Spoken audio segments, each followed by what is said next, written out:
அனைவருக்கும் வணக்கம். நம்மளோட லாஜிக்கல் டிரான்ஸ்கிரிப்ட் சேனலை சப்ஸ்கிரைப் பண்ணியிருக்கக்கூடிய அனைத்து நண்பர்களுக்கும் நன்றி. இன்னைக்கு நம்ம நிஃப்டியோட 23rd மார்க்கெட் எப்படி நடந்திருக்கு அப்படிங்கிறத அனலைஸ் பண்ணிட்டு நாளைக்கான என்ட்ரி டார்கெட்டும் இன்னைக்கு நடந்த மார்க்கெட்ல நம்ம எந்த லெவல்ல என்ன இன்டிமேஷன் கொடுத்தோம், ஸோ அது எப்படி ஹெல்ப்ஃபுல்லா இருந்துச்சு அப்படிங்கிற விஷயத்தையும் நம்ம பார்க்கலாம். ஓகே ஃப்ரெண்ட்ஸ், இப்போ நம்ம வேர்ல்டு லெவல்ல ஜென்ரலா பார்க்குறப்ப பார்த்தீங்கன்னா வார் பேனிக் அப்படிங்கிறது அமெரிக்கா, ஈரான், இஸ்ரேல். இப்போ ஈரானுக்கு சப்போர்ட்டிவா பார்த்தீங்கன்னா சைனா, ரஷ்யா, பாகிஸ்தான் மாதிரி நாடுகள்லாம் ஒன்று சேர்ந்து இவங்களுக்கு ஈரானுக்கு சப்போர்ட் ஆகும். அமெரிக்கா வந்து இஸ்ரேலுக்கு சப்போர்ட் பண்ற மாதிரி இப்போ 2 கேட்டகரியா வந்து பிரிஞ்சு வார் பண்றதுக்கு ரெடி ஆகிட்டு இருக்காங்க. ஸோ இப்போ இதனோட இம்பாக்ட் என்னவா இருக்கலாம் அப்படின்னா, ஒரு நாட்டுக்கு 2 நாடுகளுக்கு இடையில நடந்த சண்டை அப்படிங்கிறது பல நாடுகள் அந்த சண்டைகளை இன்டர்ஃபியர் ஆகிறது. அதனுடைய விளைவு ஒவ்வொரு நாடுகளுமே தனக்கான மெஜாரிட்டியும் தனக்கான பலத்தையும் தனக்கான சண்டையும் பிடிக்கணும் அப்படின்றதுக்காகவே வார்ல இன்டர்ஃபியர் ஆவாங்க. ஸோ இந்த மாதிரி நடக்கும்போது தான் வேர்ல்டு வாரா கிரியேட் ஆக சான்சஸ் இருக்கு. ஸோ இதனாலதான் இப்போ நியூஸ் எல்லாம் எப்படி சொல்ல வராங்கன்னா, 3ஆம் உலக போருக்கான அடிப்படையில் ஃபர்ஸ்ட் அதுக்கான தேதியை அறிவிச்சு துவங்கி வச்சா ட்ரம்ப் அப்படின்ற மாதிரிலாம் வந்து நியூஸ் ஸ்ப்ரெட் பண்றாங்க. ஸோ த ரீசன் இப்போ வேர்ல்டு வார் அப்படின்ற மாதிரி நடக்க ஆரம்பிக்குது அப்படின்னாலே நிறைய பேனிக் மோடு இருந்துகிட்டு தான் இருக்கும். ஆனா அது வேர்ல்டு லெவல்ல இம்பாக்ட் ஆகும். ஸோ நமக்கும் பார்த்தீங்கன்னா இன்னைக்கு மார்க்கெட் கேப் டவுன் ஓப்பன் அப்படிங்கிறது 170 பாயிண்ட்ஸ் மேபி டவுன்ல ஓப்பன் ஆகி அங்கிருந்து கீழே 24,800 வரைக்கும் டவுன்ல வந்துட்டு அதுக்கப்புறம் அதே 200 பாயிண்ட்ஸ் அப்ல போயிட்டு மறுபடியும் 24,950 லெவல்ல வந்து க்ளோசிங் வச்சிருக்கு. ஸோ இப்போ இதுல மார்க்கெட்ல பையிங் ப்ரெஷர் இருக்கு, செல்லிங் ப்ரெஷர் இருக்கு, ஸோ டைரக்ஷன் இருக்கு, மூணுமே இன்னைக்கு இருந்துச்சு. இதுல என்னென்ன மாதிரியான கன்ஃபர்மேஷன் கிடைச்சு நம்ம என்ட்ரி எடுத்தோம் அப்படிங்கறத நம்ம டீட்டெயிலா பார்க்கலாம். ஆனா அதுக்கு முன்னாடி இப்ப இப்படி ஒரு பேனிக் மோட் இருக்கும்போது பையர்ஸ் வந்து எப்படி நமக்கு உள்ள என்ட்ரிஸ் கொடுக்குறாங்க, எஃப்ஐஐஸ் வந்து எப்படி பை பண்றாங்க, கண்டினியூஸா மார்க்கெட் ஏன் மேல போறது, இப்ப நம்ம கீழே தான் போகும் அப்படின்னு வார் பேனிக்னால மார்க்கெட் கீழே போயிடும், உடச்சிட்டுனா பெரிய கிராஷ் வரதெல்லாம் வரதுக்கு பாசிபிலிட்டிஸ் இருக்கு அப்படிங்கிற மாதிரி யோசிச்சுட்டு இருக்கும்போது ஈஸியா ஒரு நல்ல சப்போர்ட் லெவல்ல சப்போர்ட் எடுத்து மேல போகுது, ரெசிஸ்டன்ட்ல டச் பண்ணினா ரெசிஸ்டன்ட்ல ரிவர்சல் ஆகி கீழே வருது. ஒரு மார்க்கெட் டைரக்ஷன் அப்படிங்கிறது நார்மலா நடக்கிற மாதிரி நடந்துட்டு இருக்கு. ஆனா இந்த வார் பேனிக் அப்படிங்கிறது ஒரே விஷயத்தினால மட்டும்தான் தெரியுதுன்னா வோல்டிலிட்டி அப்படிங்கிற மாதிரி தான் இருக்கு. ஸோ இப்போ இப்படி இருக்கும்போது நம்ம வார்னால மார்க்கெட் மொத்தமா கிராஷ் ஆயிடும் அப்படின்னு நினைச்சு ஒரே நாள்ல நடந்துரும் அப்படின்னு நினைச்சு நம்ம பயப்பட தேவையில்லை அப்படிங்கிறத நான் பாக்குறேன். எது எப்படியா இருந்தாலும் மார்க்கெட்ல எது நடக்கிறதா இருந்தாலும் அது நமக்கு சார்ட்ல இன்டிமேட் ஆகும். ஸோ சார்ட்ல இப்ப நம்மளுடைய பாயிண்ட் ஆஃப் வியூல எங்கெல்லாம் ஸ்ட்ராங் பையர்ஸ் இருக்காங்க, அந்த பையர்ஸ்ல தன்னுடைய என்ட்ரிஸ் எல்லாத்தையும் க்ளோஸ் பண்ணிட்டாங்க, அதுக்கப்புறம் அவங்க எல்லாம் செல்லரா மாறிட்டாங்க அப்படின்னா மட்டும்தான் மார்க்கெட் வேறமா டைரக்ஷன் ஆப்போசிட் டைரக்ஷன்ல போக சான்ஸ் இருக்கு. அது வரைக்கும் மார்க்கெட் வந்து ஜிக்ஸாக் மொமெண்டமோட மேலையும் கீழையும் 2 பக்கமும் ஏறி இறங்குற ரேஞ்ச் பை மூவ் அப்படின்ற மாதிரி தான் இருக்க சான்ஸ் இருக்கு என்னோட பாயிண்ட் ஆஃப் வியூல. ஓகே ஃப்ரெண்ட்ஸ், இப்போ நம்ம சொன்ன விஷயங்களை சார்ட்ல எப்படி அனலைஸ் பண்ணலாம், சார்ட்ல எங்கெல்லாம் வந்து சப்போர்ட்ஸ் பையர்ஸ் இருக்காங்க அப்படின்னு நம்ம பார்க்கறோம்னா, இன்னைக்கு டைரக்ஷன் மார்க்கெட், அதாவது இங்க மேல இருந்து கீழே ஓப்பன் ஆகும்போது நம்ம டைரக்ஷன் மார்க்கெட்ல புட் ஆப்ஷன் எடுத்தோம். புட் ஆப்ஷன்ல ஒரு 100 பாயிண்ட்ஸ் நமக்கு கிடைச்சது, நல்ல ப்ராஃபிட் புக் பண்ணிட்டாங்க.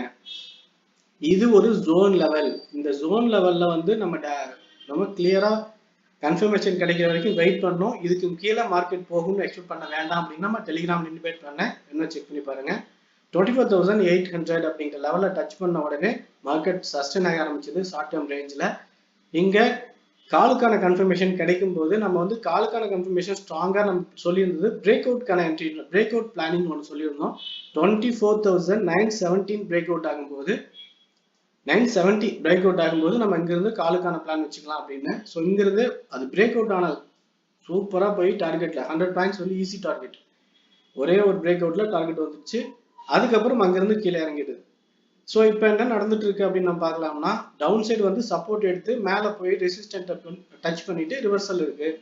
ஸோ மார்க்கெட் இப்ப கரண்ட்ல ஹையர் டைம் ஃப்ரேமோட டைரக்ஷன் எப்படியோ அதன் அடிப்படையில் தான் மூவ்மெண்ட் இருக்குது அப்படிங்கிறது ஃபர்ஸ்ட் பாயிண்ட் ஆஃப் வியூல பார்த்துக்கணும்.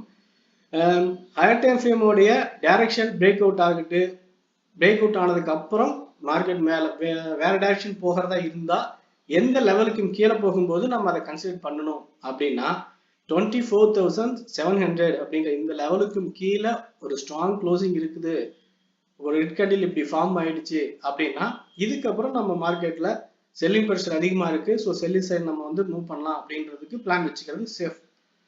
அப்படி இல்லைன்னா இந்த ட்ரெண்ட் லைன் சப்போர்ட்டும் இங்க இருந்து ட்ரெண்ட் ஃபார்ம் ஆயிட்டு இருக்கு, இந்த ட்ரெண்ட் லைன் சப்போர்ட்டும் அட் தி சேம் டைம் ஹரிசோனல் அப்ப இங்க ஜோன் லெவல் சப்போர்ட் 24,850. ஸோ இந்த ரெண்டு சப்போர்ட்டுமே ரியாக்ட் ஆகும். ஸோ இந்த ரெண்டு சப்போர்ட்டுமே ரியாக்ட் ஆகிட்டு அடுத்தடுத்து டைரக்ஷனுக்கு மூவ் ஆயிட்டு இருக்கும். டைரக்ஷன் மூவ் அப்படிங்கிறது 25,100க்கு மேல போனாதான் டைரக்ஷன் மூவ் வரும், அப்படி இல்லைன்னா ரேஞ்ச் மூவ் தான் பாசிபிலிட்டிஸ் இருக்கு.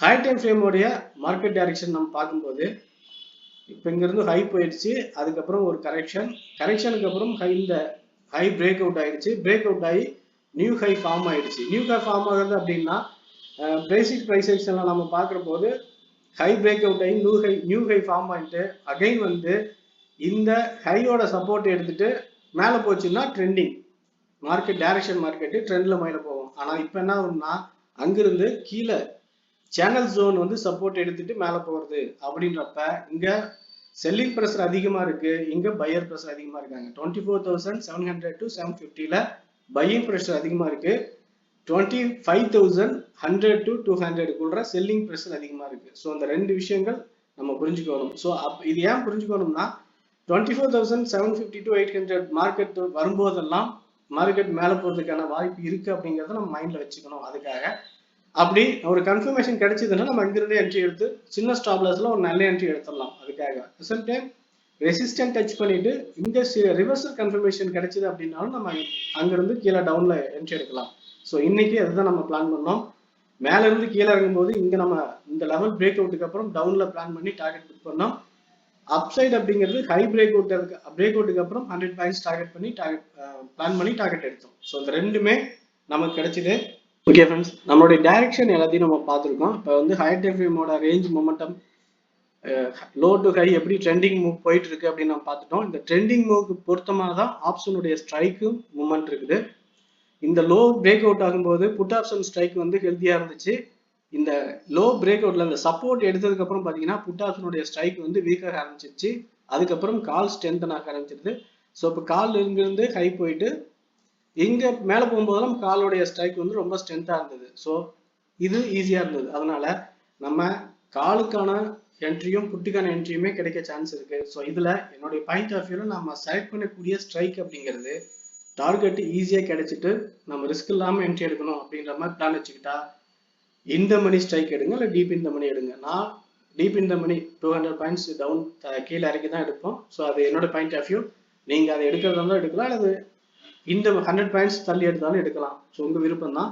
ஆனா இந்த நான் எடுக்கிறதுக்கான ஸ்ட்ராட்டஜி பேசிக், அது பிரேக் அவுட் ஆச்சுன்னா ஈஸியா டார்கெட் கிடைச்சிடும், ரொம்ப நேரம் வெயிட் பண்ணுவேன்னு அவசியம் கிடையாது. ஸ்டாப் லாஸ் அதெல்லாம் வந்து ரிஸ்க் இருக்காது, கரெக்டா ஜென்யூனா இருக்கும். அதுக்காக ஓகே ஃப்ரெண்ட்ஸ், இப்போ என்னோட பாயிண்ட் ஆஃப் வியூல market direction, support and resistant level, என்ன ஸ்ட்ரைக் செலக்ட் பண்ணலாம் அப்படின்ற டீட்டெயில் வரைக்கும் நம்ம பார்த்துருக்கோம்.